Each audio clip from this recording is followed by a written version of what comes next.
Welcome back. We are very much delighted to have with us Mrs. Hanan Allam, our distinguished tourism expert and tour guide. Thank you very much for being with us. You're welcome. Good morning.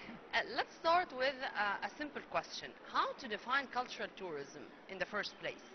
Well, actually, cultural tourism, it has a definition by the World Organization of Tourism, by the United Nations. It means any activity done by tourists who would like to have experience, to discover, to learn about the destination where they are going. Mm. And where is Egypt when it comes to that? I mean, Egypt is very special, Yeah. because Egypt is, you can say, it's the unique, place on the planet, which has plenty and variety of many places, of many experiences that the tourists can visit, such as pyramids of Giza, and this is the last wonder of the world, of the ancient world, which is remaining. So it has a great attraction. Of course, Luxor and its fortune with the Valley of the Kings, the temples of Karnak and Luxor. Also, we have Islamic destination because we have them. You could say no city like, for example, Cairo.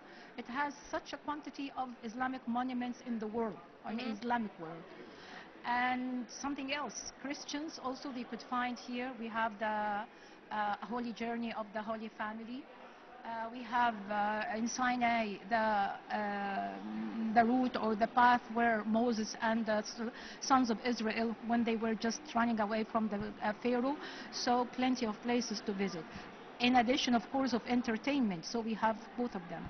No, I meant to speak a little bit more about the cultural tourism in a specific, and to make sure that Egypt is going to be all the time different, with being the melting pot where all civilizations melted, but we did not lose our Egyptian identity.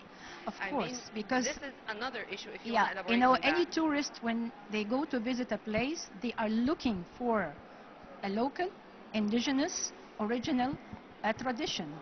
So in addition of having the monuments, the history, we have also people, they are maintaining their tradition, their, of course, by the products, the crafts that they have, everything that they are producing, the way of dressing, the way of their acting. So all of these, they are attracting the tourists as a cultural, attraction.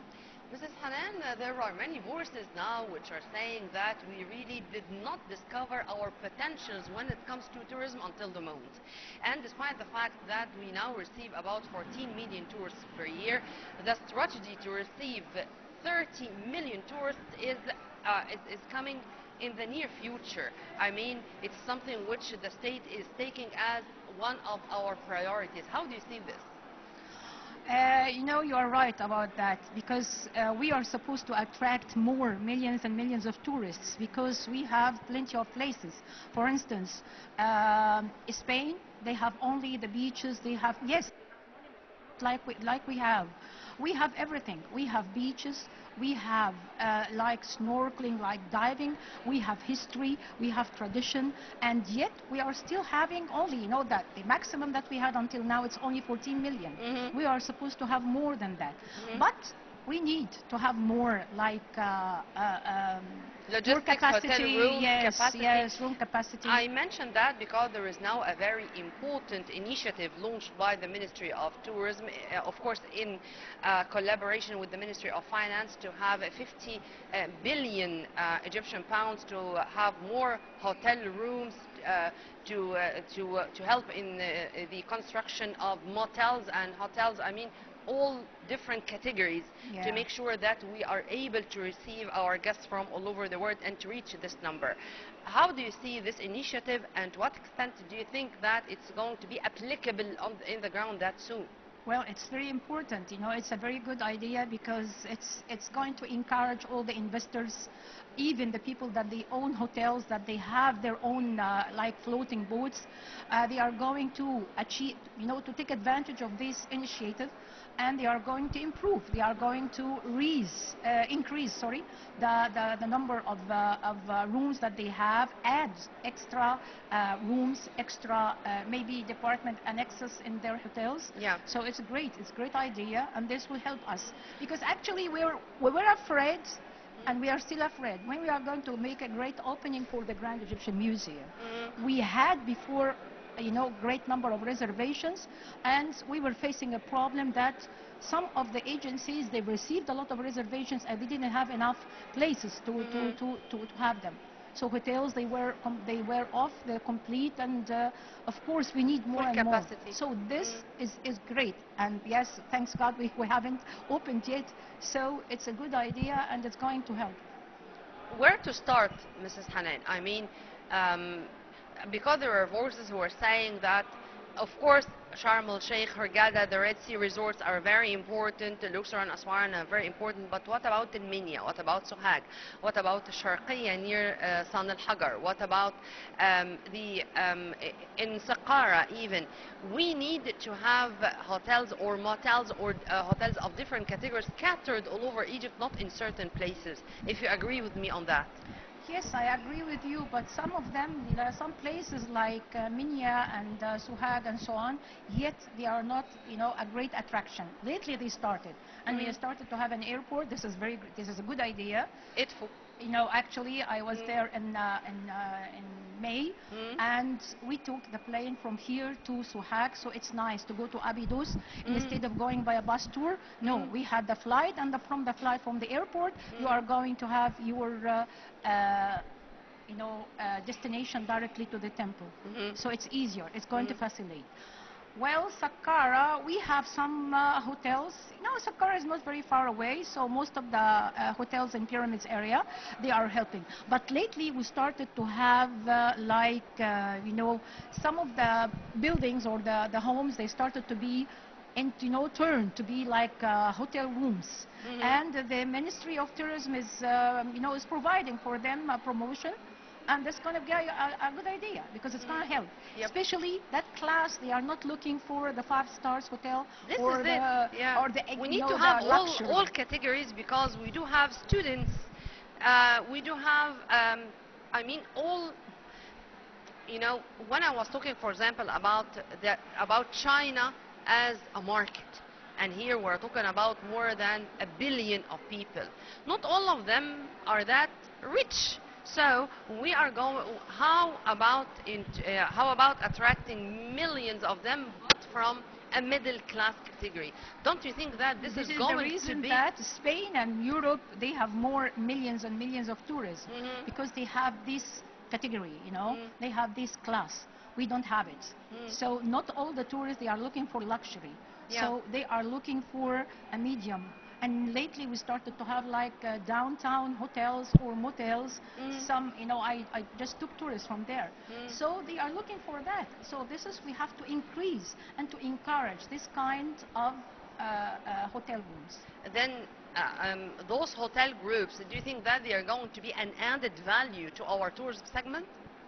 It will add, because it will give an option for people, for a certain class, young people, I mean, youth, students, that they cannot afford to go to a luxury hotel, so they will be able to come and to visit, and this is great for us, especially that we are offering them a student ticket in every monument that they are going.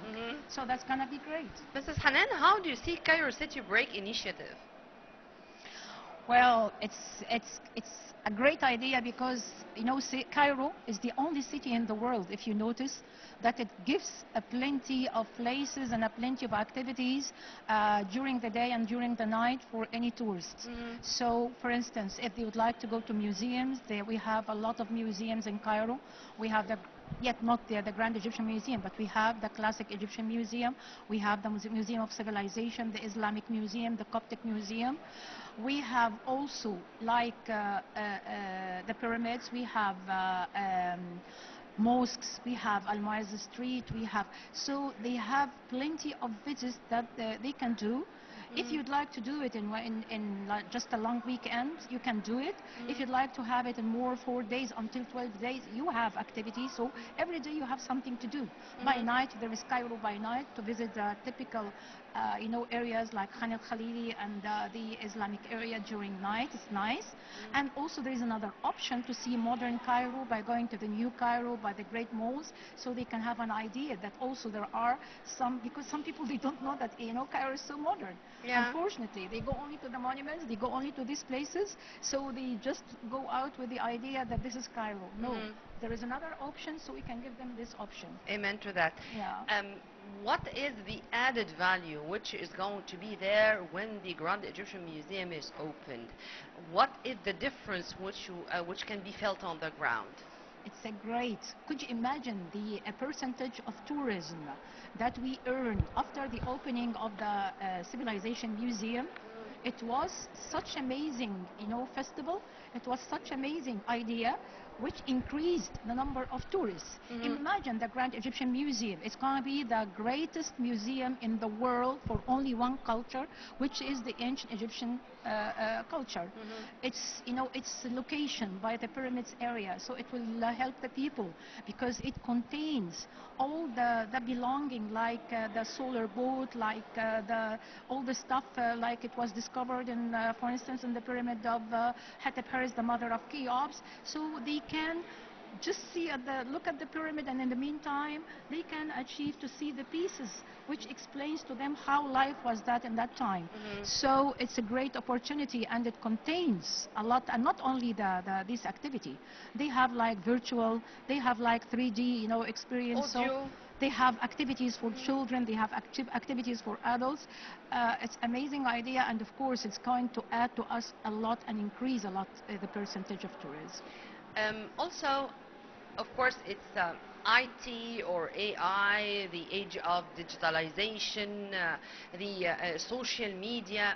All these stuff, I think, they are now playing such a role in all segments of life, and tourism is part of our life. How do you see the role of modern technology in tourism, Mrs. Hanan?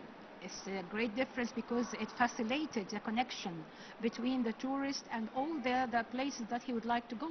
So it's easier now to obtain the visa online. So it's very easy in 1 or 2 days in the same day.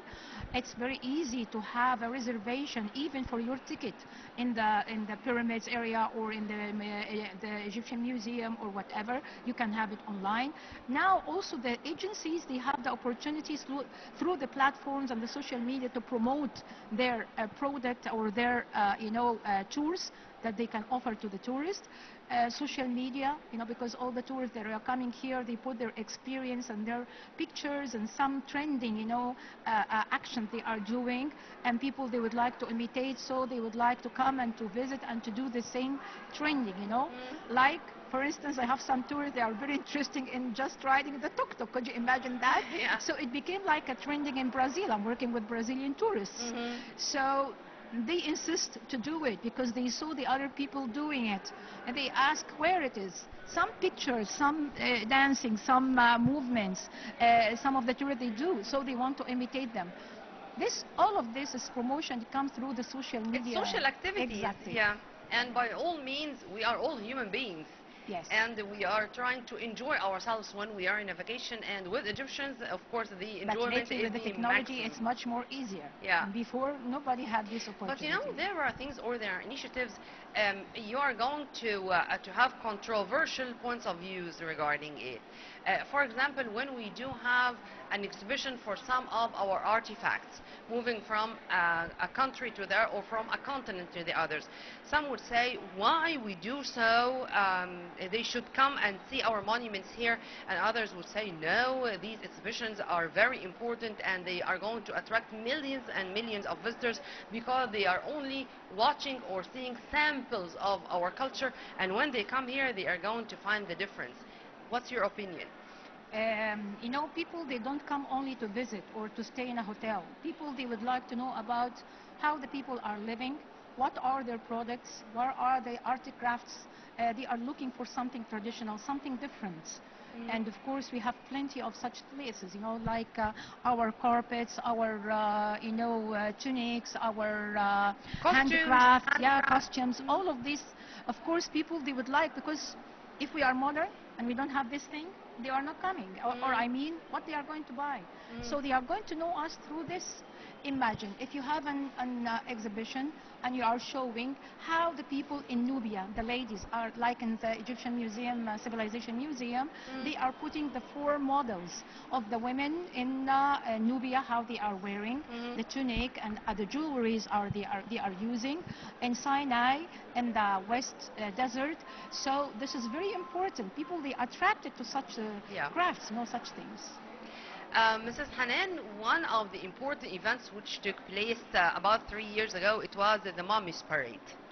The Mummies Parade from here, from Tahrir Museum to El Fustat to the Museum of Civilization, and billions of people watched the ceremony on air. I think it was a turning point because it was really great and it showed just a glimpse of on our civilization. How do you see the importance of having such festivities or such ceremonial events, and how it can be a source of attraction? I told you that opening the Civilization Museum with these parades, it attracted all the attention of thousands of tourists. It became an essential part of any visit nowadays. So we added to the programs. Could you imagine if we invite a famous celebrity and to come to sing in the pyramids area, or we make a festival and inviting more than like now in Allam, we are inviting the most famous, yet people in Europe or we are attracting in the Alamein the only maybe the Gulf market, but we are going to start if we just invite European celebrities, American celebrities, Western celebrities, so this will attract the attention of these people to come to visit that place. So this is a great idea, and we have to take advantage of this festivals. Also, types of tourism, because we are not only talking about cultural tourism, and since you mentioned El Fustat Museum or the Museum of Civilization in Fustat area, we do have the glass court there, so many squash tournaments are taking place there. In addition to medical tourism, for example, and we do have an initiative to promote medical tourism, not only to be located in Halwan or in Siwa, but to other places scattered all over Egypt to receive also millions of tourists. How do you see diversifying our types of tourism? Actually in Safaga, you didn't mention Safaga in the Red Sea. Safaga is one of the most important spots of, the sand, the dark sand of the, and a lot of people, they come for, skin problems and diseases. In addition of Siwa, of course, in addition of other places. Sulfur sand. Yeah, of course. So we have this is another kind. Actually, yeah, we have it, but it's not very promoted. So we need to make a great effort, more effort for people to attract attention for them in this also aspect. Yeah. Places like Wadi Hitan in Al Fayoum, for example, Wadi Rayyan or Wadi Hitan, we do have such wonderful places like that. Protectorates scattered all over Egypt, like in Wadi Digla and in Ras Muhammad. There are also other places. I think until the moment we did not promote them in the right way, if you agree with me on that. Yes, yeah. In a way? In a way, yeah, but it's also if it has a certain people that they are attracted to such a kind of tourism, and Wadi Hitan especially. This is for the people are interested in safari and going to the desert and they spend the time in the nowhere place, and of course it contained some millions of years of this. Bales or these dinosaurs, which fossils. Is not, yeah. So it's a great attraction, and yet we have to promote. So we have thousands of ideas and thousands, but just we need like good plans and good planners just to promote that, and even to give the opportunity or to encourage the tourist agencies, giving them like discounts, like free tax in certain visits, reduce for them maybe the taxes. So encourage them to promote more and more, and not just to rely on the classical tools. Yeah, innovation and new ideas. And I think that this is the responsibility of our youth, and they are up to the responsibility. Ma'am, thank you very much for your input. Have a very good day. Mostly welcome. Thank you, my dear. Well, right after this, we are going to be back with more. Stay tuned.